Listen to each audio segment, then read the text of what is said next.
اور لبرلزم، مخلوط تعلیم، ایجوکیشن سسٹم، یونیورسٹیاں، میڈیا، یہ ختم ہو جائے؟ ختم نہیں ہوگا، ان کو اسلام کے پیچھے لگائیں گے نا، کہ ہم اسلام، ان کو کہیں بھائی اسلام رہبر اور رہنما ہے، اسے آپ اپنے رہنما اصول جو ہے وہ لیں اور اپنے کام چلائیں۔ بند کوئی بھی چیز نہیں ہوگی، بند کیسے ہوگی؟ ان کو اسلام کے تابع کیا جائے گا۔ جیسے نبی علیہ الصلوۃ والسلام تشریف لائے تو کیا لوگوں کی شادی بیاہ بند ہو گئے، نکاح بند ہو گئے، تجارتیں بند ہو گئی، بین الاقوامی تعلقات ختم ہو گئے، اور سب کچھ ہی ہوا، لیکن وہ اسلام کے تابع ہوا۔ علامہ خادم حسین رضوی صاحب، آپ نے کچھ دن قبل ایک اور ٹیلی ویژن کو انٹرویو دیا اور اس میں آپ نے کہا کہ کچھ آپ کے جو لوگ وہاں پر مظاہرین تھے فیض آباد میں، ابھی تک وہ لاپتہ ہیں، نہ ان کے نام کی ایف آئی آرز درج ہیں اور نہ ان کا کچھ پتہ چل رہا ہے، تو پتہ چلا ان کا؟ جی، وہ ان میں سے ایک رہ گئے ہیں، باقی تو مل گئے سارے، تو انشاءاللہ وہ بھی مل جائیں گے۔ اب یہ جو رانا ثناء اللہ صاحب کے استعفے کی بات ہو رہی ہے اور سیالوی صاحب کو کل 5 ممبر، 2 ممبر قومی اسمبلی، 3 صوبائی اسمبلی اور 30 چیئرمینوں کے استعفے بھی انہوں نے جمع کر لی کہ رانا ثناء اللہ کا استعفیٰ نہیں آئے گا تو ہم کام نہیں کریں گے۔ اب آپ جو ہیں، آپ رانا ثناء اللہ صاحب کے بارے میں کیا رائے اور موقف رکھتے ہیں؟ جی، یہ سیالوی صاحب سے ان کا جو معاملہ چل رہا ہے، سیالوی صاحب سے ہی سوال کیا جا سکتا ہے۔ تو ہمارے جو معاہدہ کے مطابق وہ بے گناہ یا بے قصور ہیں؟ نہیں بے گناہ نہیں ہے، وہ جو اس نے جو باتیں کی ہے اس کا جواب دے، جس طرح سیالوی صاحب فرما رہے ہیں اس کا جواب مفتیوں کے سامنے دے، آ کر اپنی وضاحت کرے۔ اس میں کون سی پردے والی بات ہے کہ جو جس سے جرم ہوا ہے اس جرم کا بتائے کہ مجھ سے یہ جرم ہوا، میں نے غلطی سے کیا ہے یا جان بوجھ کر کیا ہے، یا میں کسی کا حامی ہوں یا نہیں ہوں، یہ وہ پوچھ رہے ہیں تو ان کا جواب دینا چاہیے۔ مجھ سے آپ سوال کر رہے ہیں تو میں جواب دے رہا ہوں، تو ہر بندہ جو ہے وہ اس کو جواب دینا چاہیے جو اس سے غلطی ہوئی ہے۔ اگر اب مزید کوئی لاہور میں پروٹیسٹ ہوتا ہے یا لانگ مارچ کسی بھی جماعت کی طرف سے تو تو ہم کر رہے ہیں نا بدھ والے دن، تحفظ بیت المقدس، انشاءاللہ لانگ مارچ ہو رہا ہے۔ لانگ مارچ سے مراد تحفظ بیت المقدس مارچ ہو رہا ہے، داتا صاحب علیہ رحمہ سے لے کر اسمبلی ہال تک۔ انشاءاللہ ٹرمپ کے جواب دیا جائے گا کہ تو کس طرح اسرائیل کا اس کو دارالخلافہ بنائے گا جبکہ وہ مسلمانوں کا قبلہ اول ہے۔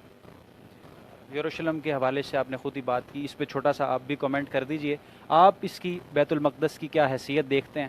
اور جو تھنک ٹینکس ہیں مغربی وہ کہتے ہیں 2 نیشن سلیوشن، کہ ایک طرف اسرائیل ایک طرف فلسطین، ویسٹ اور ایسٹ یروشلم کو تقسیم کر دیا جائے، آدھا اسرائیل رکھ لے اور آدھا فلسطین، آدھا جو فلسطین کے پاس ہو اس میں مسجد اقصیٰ ہو۔ آپ ایک بطور ایک عالم دین کیا حیثیت سمجھتے ہیں اس بات؟ نہیں، بطور عالم دین نہیں، بحیثیت میں ایک مسلمان اور بحیثیت ایک مسلمانوں کے عالم ہونے کے، کسی قسم کا اسرائیل کا اس بیت المقدس کے شہر سے یروشلم سے کوئی تعلق نہیں ہے۔ یہ سب سے پہلے فاروق اعظم نے اس کو فتح فرمایا، پھر جو ہے وہ 92 سال ان کے قبضے میں رہا، تو 581 ہجری کے اندر حضرت صلاح الدین ایوبی نے اس کو فتح جو ہے وہ فرمایا، اور پھر 8 دن اس کی صفائی کے اندر لگوائے اور تمام ان کا گند جو ہے وہ باہر نکالا، ان کی صلیبیں، ان کی جتنے بھی گند تھا، اور پھر آپ نے جو ہے وہ تقریباً 8 شعبان کو 581 ہجری کے اندر 8 شعبان کو پہلا جمعہ ہوا حضرت صلاح الدین ایوبی کی موجودگی میں، اور حضرت محی الدین بن زکریہ پہلے وہ خطیب ہے جنہوں نے خطبے کے ابتدا کے اندر ہی فرمایا الحمدللہ معز الاسلام بنصری و مذل الشرک بکاری، فرمایا اس رب کی بہت بہت خوبیاں ہیں کہ جس نے اپنی مدد سے آج اسلام کو عزت دی اور مشرکین کو اپنے کار و غضب سے ذلیل اور خوار فرما دیا۔ تو 92 سال کے بعد تو پھر 1948 میں پھر انہوں نے بدماشی کی ہے، اس کے بعد انشاءاللہ صلاح الدین ایوبی کا پھر منتظر ہے بیت المقدس۔ بیت المقدس اصل میں پورے شہر کا نام ہے جس کو یروشلم کہتے ہیں، اور بیت المقدس جو ہے وہ مسجد اقصیٰ کا نام ہے۔ سبحان الذی اسریٰ بعبدہ لیلا من المسجد الحرام الی المسجد الاقصیٰ، قرآن نے اس کو مسجد اقصیٰ کا، ویسے بیت المقدس کہتے ہیں۔ تو انشاءاللہ یہ پھر مسلمانوں کے قبضے میں آئے گا۔ یہود اور نصارہ اور جتنے بھی کفر کے سرغنے ہیں اور ان کے بڑے بڑے شیاطین ہیں، صنادید ہیں، ان کی کسی بات کا اعتبار نہیں ہے، مسلمانوں کا قبلہ اول ہے۔ اور 17 یا 16 مہینے ہجرت کے بعد بھی نبی علیہ الصلوۃ والسلام نے اس کی طرف منہ کر کے نماز پڑھی ہے، یہ مسلمانوں کا ہے، وہ شہر بھی مسلمانوں کا ہے، ان کا کوئی عمل دخل نہیں ہے، یہ سب یہود و نصارہ کی سازشیں ہیں۔ اور انشاءاللہ مستدرج الکافرین بمکری، جو صلاح الدین ایوبی کے دور میں خطبہ پڑھا گیا نا جمعہ کا، اس کے اندر خطیب صاحب نے کہا کہ اللہ رب العالمین نے اپنی خفیہ تدبیروں کے ذریعے کفر کا مکر جو ہے اس کو پاش پاش کر دیا۔ یہ ٹرمپ اور اس کے یاروں کا مکر بھی اس کی خفیہ تدبیروں سے انشاءاللہ پاش پاش ہوگا۔ مولانا صاحب، آپ نے جس طرح سے فرمایا کہ بیت المقدس مسجد اقصیٰ کو کہتے ہیں اور بیت المقدس یہ پورا شہر یروشلم ہے، اچھا آپ کی نظر میں کون سی مسلم دنیا، کون سا مسلم ملک اس وقت سنسیئر ہے مسلمانوں کے ساتھ؟ ہم دیکھتے ہیں سعودیہ کے ٹرمپ سے بڑے اچھے تعلقات ہیں، طیب اردگان بیان تو دیتے ہیں مگر ڈیلز بھی کرتے ہیں ان کے ساتھ، اسرائیل کے ساتھ ان کی ڈیل ہوئی ہے 1.84 ملین کی بسز کی، اور سعودیہ کے ساتھ بھی سارے معاملات آپ کے سامنے، پاکستانی لیڈرشپ کے آپ خود ناقد ہیں، تو مسلم دنیا میں کون سا ملک اس وقت صحیح طرح سے سٹینڈ لے رہا ہے؟ سٹینڈ تو کوئی بھی نہیں لے رہا، یہود و نصارہ کی ایجنٹیاں کر رہے ہیں۔ یہ جو نہ تھا خوب بتدریج وہ خوب ہوا، کہ غلامی میں بدل جاتا ہے قوموں کا ضمیر، اور از غلامی دل بمیرت در بدن، از غلامی روح گردت بار تن، از غلامی ذوف پیری در شباب، از غلامی شیر غاب افغندہ ناب۔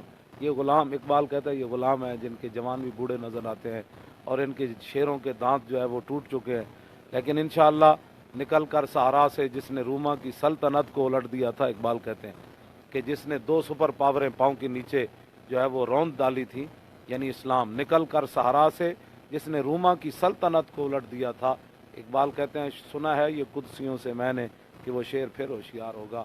جن حکمرانوں پر یا ان جو ہے یا مسلمانوں کی جو نمائندگی کر رہے ہیں، ان پر انحصار نہیں ہے بیت المقدس کی فتح کا۔ انشاءاللہ اللہ رب العالمین اپنی خفیہ تدبیروں اور اسلام اپنی پاور سے ان کو پھر پاش کرے گا، اور پھر وہاں ایک دن اذان جب ہوگی نا بیت المقدس میں، تو جس طرح قادت القلوب و تطیر من الفرح، صلاح الدین ایوبی کے زمانے میں جب اذانیں ہوئی نا تو حافظ نے لکھا کہ قریب تھا کہ مسلمانوں کی روحیں بھی خوشی سے پرواز کر جاتی۔ وہ وقت آئے گا اذانیں پھر وہاں ایسی گونجے گی، اور اللہ رب العالمین اپنے دین کا خود محافظ ہے، وہ پیدا کر دے گا۔ ان پر انحصار نہیں ہے، ان غلاموں کا یہ مسلک ہے جن لوگوں کی آپ نے باتیں کی ہیں، ان غلاموں کا یہ مسلک ہے کہ ناقص ہے کتاب، سکھاتی نہیں مسلمان کو غلامی کے آداب۔ قرآن تو کہتا ہے یا ایھا الذین آمنوا لا تتخذوا اليہود والنصارى اولیاء بعضهم اولیاء بعض، کہ یہود و نصارہ کو یار نہیں بنانا، ایک دوسرے کے یار ضرور ہے لیکن تمہارے ومن یتولہم منکم فانہ منہم، اور جس نے بھی، یہ قرآن کی نص ہے، اس پر قیامت تک کوئی بندہ اس پر دوسری رائے نہیں دے سکتا، کہ جس نے بھی یہود و نصارہ کو یار بنایا، ومن یتولہم آگے کیے فانہ منکم، کہ جس نے بھی تم میں سے ان کو یار بنایا وہ انہی میں سے ہے۔ تو واللہ لا یہدی القوم الظالمین، اور اللہ تعالیٰ ظالم قوم کو کبھی ہدایت نہیں دیتا۔ یہ ہمارے بس میں تو نہیں ہے کہ ان کے دل مروڑ لیے جائیں اور یہ پھر اسلام کی بات کرے۔ اللہ تعالیٰ فرماتا ہے جو یہ دونوں ساروں کو یار بناتا ہے اللہ تعالیٰ ان کو ہدایت نہیں دیتا۔ پھر اللہ ایسی قوم کو تو لائے گا نا کہ جو ان کو یار بھی نہیں بنائے گا، اور پھر بیت المقدس بھی آزاد ہو جائے گا۔ بالکل آپ نے درست کہا، اللہ تعالیٰ فرماتا ہے کہ یہود و نصارہ کو دوست مت بناؤ، مگر اللہ تعالیٰ فرماتا ہے کہ اللہ کی رسی کو مضبوطی سے تھامے رکھو اور تفرقے میں مت پڑو۔ ہم مسلمان آپس میں فرقوں سے نکل کر ایک دوسرے کے دوست اور بھائی حقیقی طور پر کیسے بن سکتے ہیں؟ آپ مولانا طارق جمیل صاحب اور جتنے بھی، ان کا تو میں نے نام لے لیا، جتنے بھی سیکٹ سے تعلق رکھنے والے بڑے اسکالرز ہیں آپ کی طرح نامور، وہ کیسے ہم آہنگی پیدا کر سکتے ہیں اور ایک ہو سکتے ہیں؟ بتائیں نا، ختم نبوت کے مسئلے میں ہماری کسی نے مخالفت کی ہے؟ کسی نے بھی نہیں کی ہے۔ تو کوئی یہ جو گھر کے اندر بھی 2 بھائیوں کے اختلاف ہو جاتے ہیں، یہ اختلاف یہ ایسے نہیں ہے کہ جو بیت المقدس کے راستے میں رکاوٹ بن جائے۔ ہاں، یہ ایسے جھوٹ لوگ ایسے بولتے رہتے ہیں جی تفرق کا یہ معنی ہے، یہ نہیں ہے کہ مسلمان کی رائے جو ہے ایک دوسرے کے خلاف بھی نہیں ہونی چاہیے، بالکل بھیڑ بکریوں کی طرح سوچنا بھی بند کر دیں۔ سوچ اور فکر تو مسلمانوں کی ہے نا، اور اس میں اختلاف جو ہے 2 بھائیوں کے بھی ہو جاتے ہیں، 4 اماموں کے بھی اختلاف ہوئے، امام احمد بن حنبل کے، امام شافعی کے، امام مالک کے اور امام اعظم ابو حنیفہ کے، لیکن وہ چاروں کے چاروں ایسے ہیں۔ اختلاف، یہ اختلاف ہونا، یہ تو حضور نے خود فرمایا میری امت میں اختلاف رحمت ہے، لیکن جب تک وہ گردنیں کاٹنے کی طرف نہ آئیں اور جناب وہ دوسرے معاملات یہود و نصارہ کی ایجنٹیاں کر کے مسلمانوں میں تفرقے نہ کریں، تو یہ تو کوئی مسئلہ نہیں۔ آپ بتائیں ہائی کورٹ کے اندر پاکستان کا آئین اتنا سارا ہے، تو ہائی کورٹ میں ایک وکیل ادھر کھڑا ہو جاتا ہے، ایک ادھر، ایک جو ہے مشرق کی طرف چل پڑتا ہے، تو وہاں کبھی کسی نے کہا کہ دونوں کو متفق ہونا چاہیے؟ تشریح میں تو اختلاف ہو جاتا ہے نا، تو یہ کیسے ہو سکتا ہے کہ مولوی خادم ایک تشریح کرے تو اس کے ساتھ ہی ساری دنیا متفق ہو جائے؟ ان کی تشریح جدا ہو سکتی ہے، جس طرح آئین کی تشریح کرتے ہوئے کبھی کسی نے کہا کہ سارے وکیلوں کو ایسے ہو جانا چاہیے؟ تو پھر یہ کیا بات ہوئی کہ سارے قرآن پڑھنے والوں کی رائے ایک ہی ہونی چاہیے؟ رائے کا اختلاف تو ہونا چاہیے، اس میں کیا مسئلہ ہے؟ اس میں تو رحمت ہے۔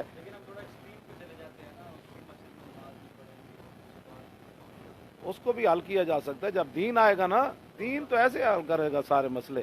دین پھر پوچھے گا نا کہ وہ جو 60 لاکھ ایک وہ کیا کہتے ہیں اینکر تنخواہ کس بات کی لے رہا ہے؟ ایک آدمی کو روٹی بھی نہیں کھانے کی مل رہی، وہ 60 لاکھ صرف باتوں سے ہاں جی تو وہ کس بات کا لے رہے ہیں جس سے حضور نے پناہ مانگی ہے؟ حضور نے فرمایا، حضرت عمر فرماتے تھے کہ ہمیں رسول اللہ ڈرایا کرتے تھے علیم اللسان بندے سے، کہ میں اپنی امت کو ڈراتا ہوں ایسے لوگوں سے کہ جو زبانی چلاکی ایسے کریں گے تو میری امت کو پھسلاتے رہیں گے۔ ہاں یہ بیٹھ کر سارے بات کریں نا ہم سے، ہماری باتیں جو کہتے ہیں آپ پیسے کہاں سے لیتے ہیں؟ بھائی آپ بڑھ بڑھ کے پیسے اتنے لیتے ہیں، یہ بڑھ بڑی کرتے ہیں، کون سا قرآن و حدیث آپ قوم کو بتاتے ہیں؟ کون سی آپ کی تقریریں سن کر؟ میری تو تقریریں سن کر یورپ کے وہ نوجوان جو کلبوں میں جاتے تھے پوری پوری داڑیاں رکھ لی اور پورے پورے قرآن کے حافظ بن گئے، ماں باپ کے نافرمان فرما بردار بن گئے، لاکھوں لوگ تو میری تقریریں سن کر یورپ میں بھی غیر محرم عورتوں کو نہیں دیکھتے۔ ان میں سے مجھے یہ بتائے جو بک بک یہ کرتے ہیں سارے، تو ہم بھی تو نوکری کسی کی کر رہے ہیں کہ نہیں؟ ہمیں بھی تنخواہ دیتے ہیں، وہ مالک دے رہے ہیں، وہاں بھی انہوں نے دیا، یہاں بھی دے رہے ہیں، تو پھر تنخواہ کا فرق تو ہے نا۔ پھر ہم سے تو نہ پوچھے نا کون دیتا ہے، دینے کو منہ چاہیے۔ ہاں جی میں نے کبھی بھی نہیں، میری تنخواہ تو مسجد سے ہے وہ 15,000 ہے، پتہ ہے آپ؟ اس مسجد میں 15,000 تنخواہ دیتے ہیں جمعہ پڑھانے۔ نہیں 15، وہ 30 تو پیر مکی کی تھی نا، آج میں اوقاف کا تھا، یہاں 15,000، ابھی بھی میری تنخواہ 15,000 ہے۔ ماشاءاللہ آپ نے اینکر کو نکال کے وہ جو دکھائی ہے تب سے میرے وہ مریدین اور جو محبت کرنے والے ہیں تو وہ تو یہ ابھی بھی پتہ نہیں واس کاٹ کے کپڑے، اور میرے ابھی کپڑے انہوں نے اتنے خوبصورت لائے ہیں، واس کاٹ بھی لائی ہے، تو اب میں ان کو کیا کہوں بھائی نہ لاؤ؟ جب رب دیتا ہے تو پھر میں کیسے انکار کروں گا نہیں لینے؟ ایک آدمی کہتا ہے جی یہ ₹1,00,000 جو ہے آپ اپنے خرچ کریں، تو میں نے اس کو خرچ کہاں کرتا ہوں؟ آپ سب جانتے ہیں، حضور کے دین پر ہی کرتا ہوں۔ بہت خوبصورت مولانا نے ایک بات فرمائی کہ ہمارا جو آپس میں سیکٹس میں اس طرح اختلاف ہے جس طرح سے دو بھائیوں میں ہوتا ہے۔ آخری سوال ان سے کروں گا اور پھر آپ کا شکریہ ادا کریں گے، آپ نے اپنا قیمتی وقت دیا۔ اگر آپ کو کسی سیاسی جماعت کے ساتھ الحاق کا موقع ملے پاکستان میں تو کس کی طرف مائل ہوں گے؟ P T I, Peoples Party, Noon League کے ساتھ تو میرا نہیں خیال ہوں گے۔ نہیں ان سب سے میں پہلے، ہم تو اسلام کے تابع ہیں نا، ان سب سے پوچھیں گے، عمران سے بھی پوچھیں گے، اور یہ بھائی آپ کا یہ کہ مذہب سیاست سے جدا ہے یا علیحدہ ہے، یا آپ مذہب کو کیا سمجھتے ہیں دین اسلام کو؟ اسی طرح یہ زرداری جو ہے ایسے بھی پوچھیں گے، کم از کم نماز تو سنائے نا، اس کے بعد دعائے قنوت سنائے، دعائے نماز جنازہ سنائے، اور اس کے بعد نمازیں کتنی ہیں، نمازوں کے فرض کتنے ہیں، واجبات کتنے ہیں، سنتیں کتنی ہیں، اور آپ نے زندگی میں نماز عید پڑھی ہے تو اس کا نیت ہی آپ سنا دیں کم از کم۔ یہ بنیادی چیزیں تو ہم ان سے پوچھیں گے نا، ایسے تھوڑے ان کو بات کریں گے۔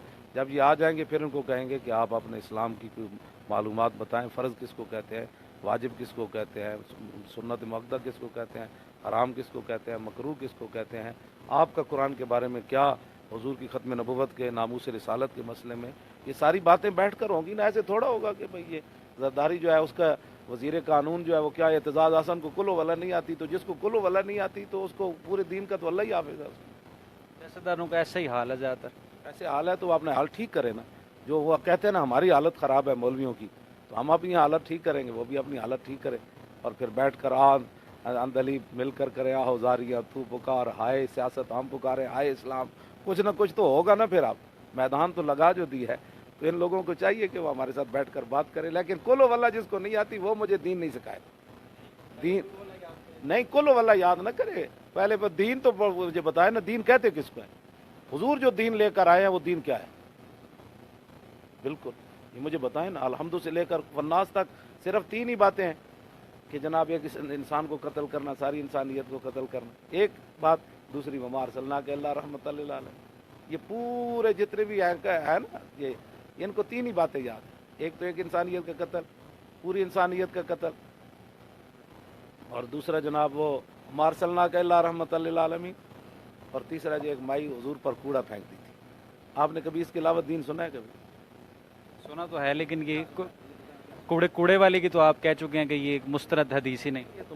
یہ تو موضوع حدیث ہے، اس کا تعلق جو صحابہ حضور کی طرف ایسے ہاتھ نہیں کرنے دیتے تھے، وہ دیکھتے رہتے تھے مائی کب آئے گی کوڑا پھینک۔ جو رب اپنے حبیب کے جسم اقدس پر مکھی بیٹھنے کی جو ہے وہ اجازت نہیں ہے، جو رب اپنے صحابہ کو کہتا ہے کہ میرے حبیب کے سامنے اونچی آواز نہیں کرنی، کیا اس رب نے بھی اپنے حبیب کی شان میں کوئی نازل کی ہے یہ مائی کوڑا کرکٹ پھینکنے حضور پر آنے؟